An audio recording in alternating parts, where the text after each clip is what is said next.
मैं राजीव कुमार, प्रवक्ता जीव विज्ञान, GRV इंटर कॉलेज राठ हमीरपुर। प्यारे बच्चों, कोरोना जैसी वैश्विक महामारी को देखते हुए यूपी बोर्ड ने इस वर्ष 30% सिलेबस या 30% पाठ्यक्रम को कम किया है और हम लोगों को इस वर्ष अर्थात 2021 में जो बच्चे यूपी बोर्ड का एग्ज़ाम देने जा रहे हैं उनके लिए केवल 70% ही पाठ्यक्रम को पढ़ना है। तो सबसे पहले ये जानना आवश्यक होता है कि उस पाठ्यक्रम में कौन कौन से चैप्टर कम किए गए हैं, अर्थात जिनको हम लोगों को जो है नहीं पढ़ना है। इससे पहले हम लोगों ने जो पढ़ा या समझा, अप्रैल में भी ऑनलाइन क्लास चली, 20 मई तक ऑनलाइन क्लास चली और जुलाई से फिर से जो है ऑनलाइन क्लास शुरू हुई। तो सबसे पहले इकाई नंबर 1 जो यूनिट फर्स्ट है, इकाई नंबर 1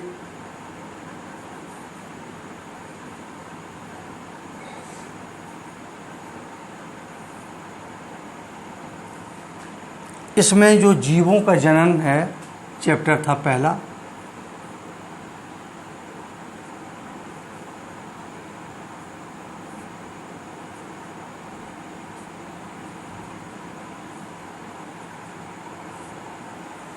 जीवों में जनन, इस चैप्टर को नहीं पढ़ना है। याद रखना, जो जो हम यहाँ पे लिख रहे हैं वो सिलेबस से हटा दिया गया है, अर्थात उसको नहीं पढ़ना है। इकाई नंबर 1 में एक चैप्टर ये हटाया गया है। इसी क्रम में इकाई नंबर 2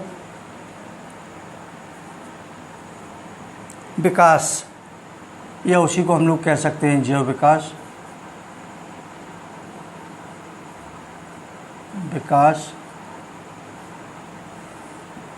इस चैप्टर को भी गवर्नमेंट ने ख़त्म कर दिया गया।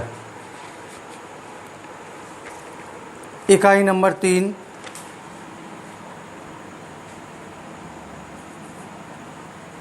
खाद्य उत्पादन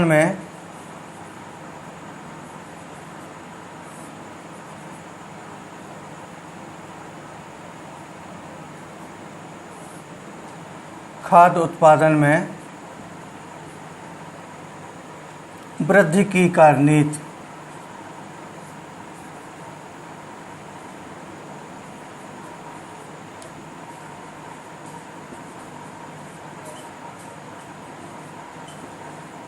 तीन में खाद्य उत्पादन में वृद्धि की कार्यनीति और इकाई नंबर 5 चौथी यूनिट है जो उसको पूरा पढ़ना है। इकाई नंबर 5 में पारितंत्र,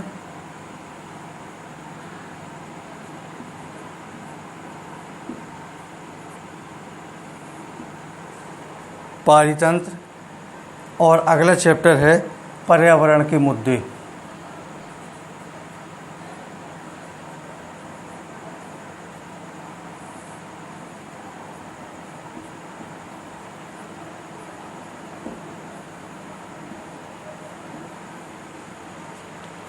ये 5 चैप्टर या ये कहें कि 6 चैप्टर यूपी बोर्ड ने इस वर्ष इस सिलेबस को कम किया है, अर्थात यहाँ से लेके 1 नंबर से लेके 6 नंबर तक, या इसको 6 नंबर डाल सकते हैं, इनको नहीं पढ़ना है बिल्कुल। ये इतना सिलेबस कम किया गया है। इसके अतिरिक्त कुछ सिलेबस प्रैक्टिकल में भी कम किया है और जब प्रैक्टिकल का समय नज़दीक आएगा उस समय हम प्रैक्टिकल के बारे में पढ़ेंगे। इसके साथ साथ अभी तक हम लोगों ने संचारी रोगों के बारे में अध्ययन किया, संक्रामक रोगों के बारे में अध्ययन किया, और असंक्रामक रोगों के बारे में अध्ययन किया। असंक्रामक रोगों में हम लोगों ने कैंसर के बारे में पिछले दिनों अध्ययन किया था, और अध्ययन के बाद आज हम लोग देखेंगे एड्स रोग।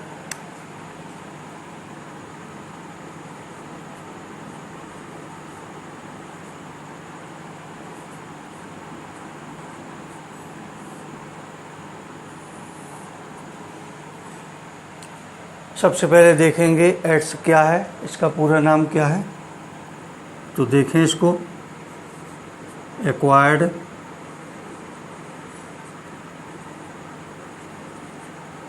Immuno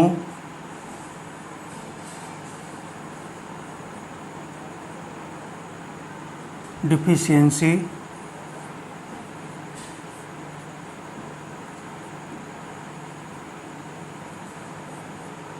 syndrome.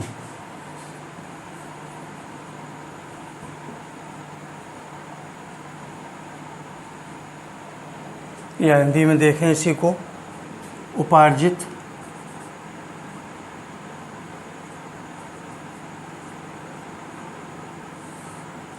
प्रतिरक्षा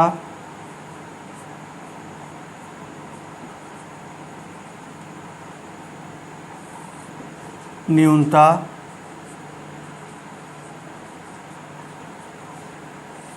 संलक्षण।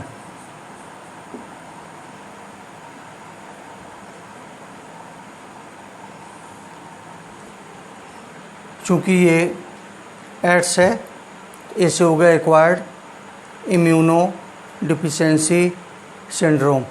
हिंदी में याद करना चाहें हिंदी में कर लें, उपार्जित प्रतिरक्षा न्यूनता संलक्षण। अब क्वेश्चन पूछा जाता है कि एड्स क्या है और यह किस विषाणु से होता है। तो एड्स एक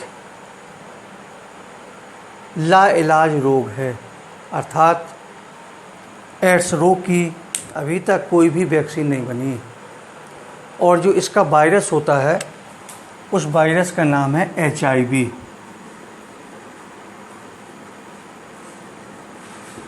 HIV इसका पूरा नाम है ह्यूमन इम्यूनो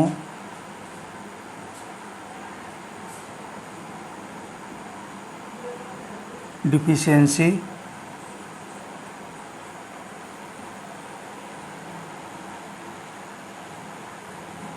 वायरस।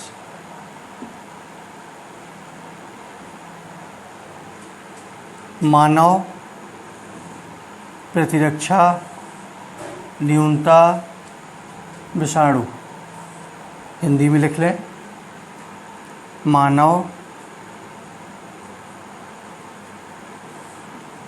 प्रतिरक्षा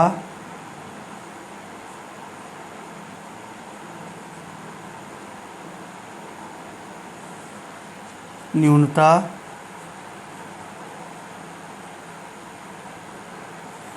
विषाणु।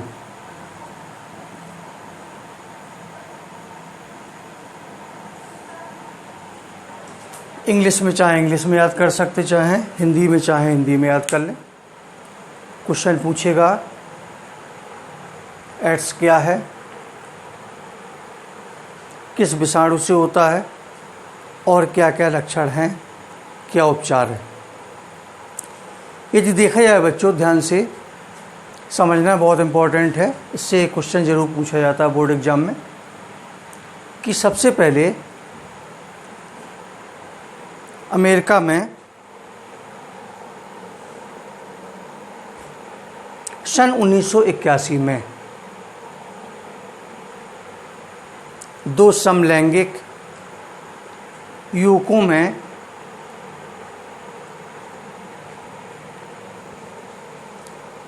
ऐसे समूह का पता चला जो हेरोइन नामक ड्रग्स या नशीले पदार्थ को एक ही इंजेक्शन की सुई के द्वारा लेते थे। देखा गया कुछ समय के बाद जब उन व्यक्तियों में निमोनिक या निमोनिया के लक्षण उभर कर आए। इसके बाद धीरे धीरे उन्हें त्वचा का कैंसर और शरीर की प्रतिरोधक क्षमता कम होने लगी,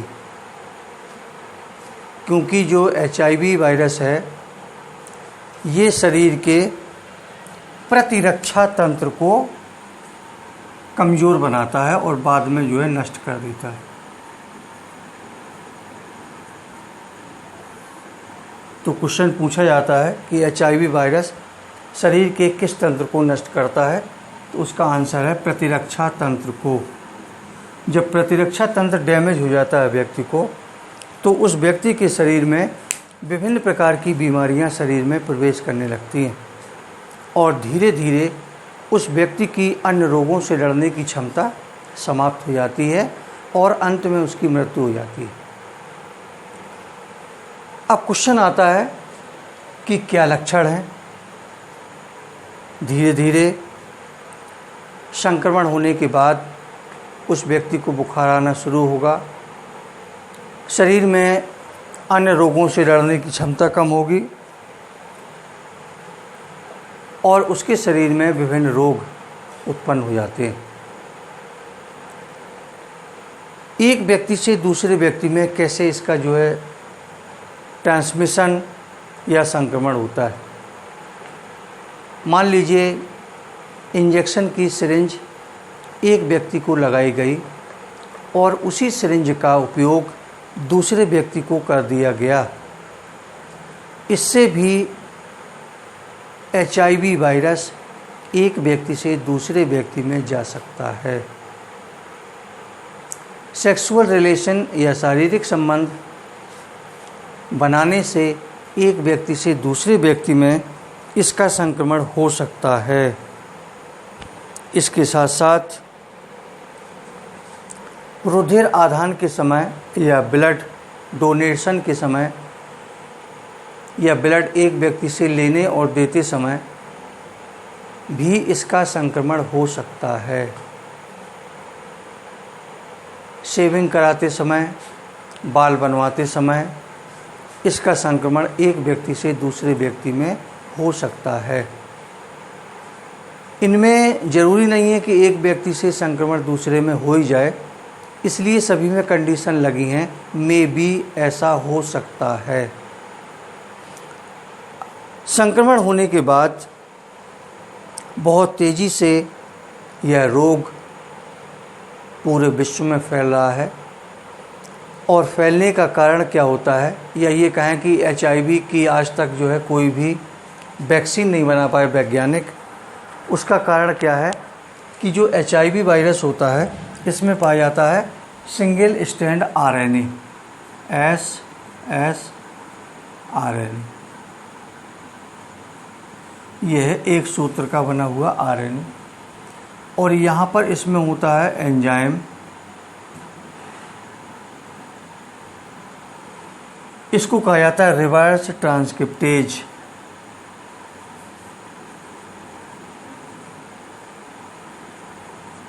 रिवर्स ट्रांसक्रिप्टेज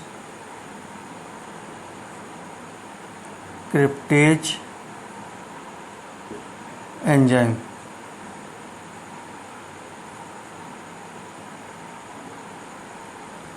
ये एंजाइम क्या करता है कि यदि ध्यान दें, DNA से बनता है RNA। इससे पहले भी हम लोगों ने पढ़ा इसको, और RNA से बन जाता है प्रोटीन।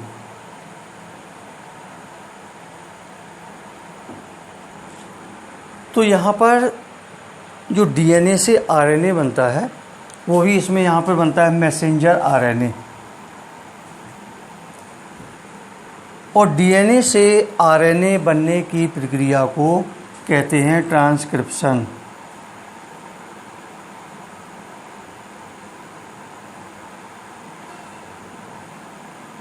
ट्रांसक्रिप्शन या हिंदी में देखें अनुलेखन।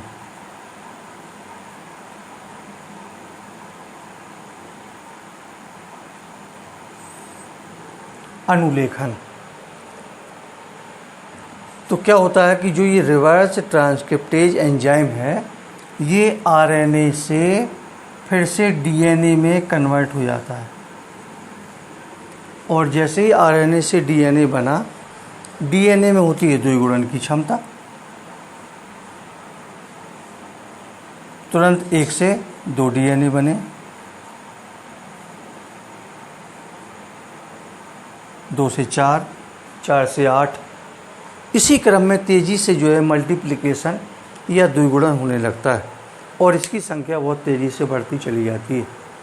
यही कारण है कि HIV विषाणु की या एड्स रोग की आज तक कोई भी वैक्सीन नहीं बनी।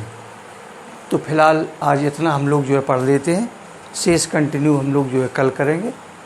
Thank you.